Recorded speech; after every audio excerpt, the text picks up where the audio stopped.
US Iran ડીલને કારણે બજારમાં આજે પણ મજબૂતી. નિફ્ટી 300 પોઈન્ટ વધીને 23,900 પાર. બેંક નિફ્ટીમાં 600 પોઈન્ટનો ઉછાળો. મિડકેપ સ્મોલ કેપમાં પણ 0.5% વધારો. ઇન્ડિયા વિક્સ 3%થી વધુ ઘટીને 14ની નીચે. આજે મેટલ શેરોમાં જોરદાર ઉછાળો. મેટલ ઇન્ડેક્સ 4% વધ્યો. કેપિટલ માર્કેટ, રિયલ્ટી અને ઓટોમાં પણ 2%થી વધુનો ઉછાળો. ફોર્સ મોટર્સ અને અશોક લેલેન્ડ ફ્યુચર્સમાં ટોપ ગેનર. ઓટો શેરોમાં 5થી 6%નો વધારો. ઓઇલ એન્ડ ગેસ, એનબીએફસી અને પીએસયુ બેંકોમાં પણ ઉછાળો.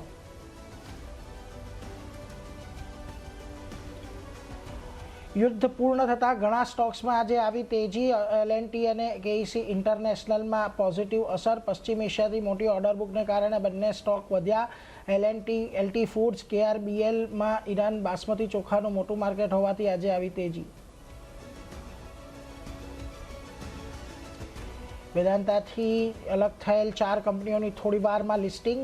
Vedanta aluminium, Vedanta power, Vedanta oil and gas અને આયરન એન્ડ સ્ટીલમાં શરૂ થશે કારોબાર. વેદાંતાના શેર હોલ્ડર્સને દરેક એક શેરના બદલે મળશે 4 કંપનીઓના એક શેર.